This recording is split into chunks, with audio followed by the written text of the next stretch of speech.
Salut, la fonction getForwardVector va nous retourner la direction dans laquelle est orienté l'acteur en question sur lequel nous allons travailler. Je vous parle d'acteur, mais réellement, dans cette version de la fonction, ça va être un component. Je descends un petit peu pour vous rappeler les trois fonctions qui ont quasiment le même nom.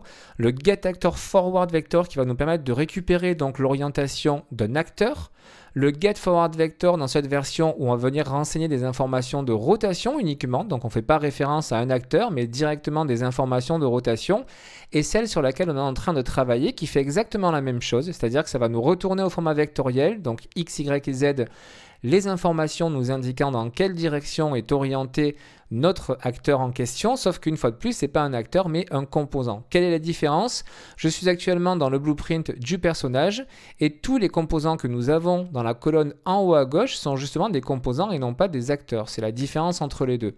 Autrement dit, si je veux travailler par exemple sur ma caméra et que je veux savoir dans quelle direction regarde ma caméra, bien je vais prendre ma caméra, je la fais glisser ici et depuis mon node ici, je vais essayer de taper ma fonction getActorForwardVector. Vous voyez que ça ne me sort rien du tout.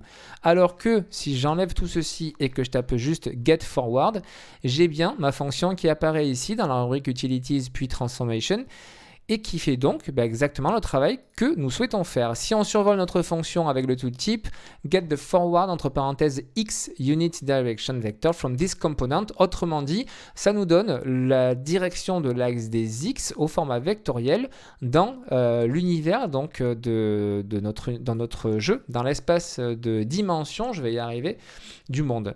Concrètement, ça veut dire quoi? Ça veut dire que quand on va passer en jeu, bien ça va prendre n'importe quel composant. Bon, ceci est un acteur et pas un composant, mais je vais prendre la caméra de mon personnage. Pour faire ceci, je passe en mode simulation. La caméra, on ne la voit pas, mais elle est derrière le personnage, puisqu'on a cette vue-là. Et bien, ça va prendre ce composant qui est derrière lui et regarder ce composant dans quelle direction il va. Si je reprends possession de mon corps, vous voyez que quand je balaye comme ceci, on a en fait tout un tas de lignes rouges qui apparaissent au sol. Si je repasse en mode simulation avec F8, on voit bien tout le balayage qui a été fait par ma caméra. Donc tout ceci, c'est la direction dans laquelle a regardé ma caméra. Et on peut justement récupérer cette information donc sur des composants grâce à cette fonction getForwardVector. Dans le cadre de mon exemple plus précisément, je zoome sur ce que j'ai fait, je récupère, alors là je vous présente brièvement, ce n'est pas l'objet du tuto, mais je récupère la position de ma caméra dans l'univers 3D. Je regarde ensuite dans quelle direction elle regarde et via la fonction lineTraceByChannel, je tire justement cette ligne rouge que l'on voyait juste pour illustrer la direction vers laquelle on regarde. Et au passage, je supprime l'espace qu'il y a entre la caméra et mon personnage ici pour vraiment faire commencer notre ligne rouge à partir de notre personnage.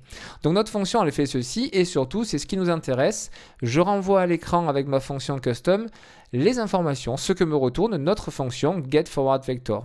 Et bien, si vous avez déjà suivi les tutos, je vous invite à le faire si ça n'a pas été le cas, sur la fonction getActorForwardVector et le getForwardVector en version je renseigne ici des infos de rotation, et bien c'est toujours la même chose que ça nous retourne.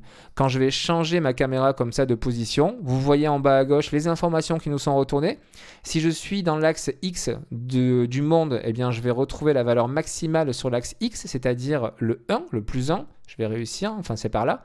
Et si je me mets en sens inverse de l'axe X de notre univers 3D, je vais aller à moins 1. La valeur retournée par notre fonction est normalisée, c'est-à-dire que sur chacun des axes, j'aurai une valeur comprise entre moins 1 et 1. Je ne pourrais pas avoir plus, c'est ce qu'on appelle une valeur normalisée. Donc voilà notre fonction, ce qu'elle fait. On a maintenant vu nos trois fonctions qui nous permettent de retourner donc la direction vers laquelle notre acteur est tourné. Et je vous le répète une fois de plus, c'est l'axe X dans tous les cas qui sert d'orientation donc pour avoir la valeur, cette valeur de getForwardVector, c'est l'axe X qui sert donc de valeur.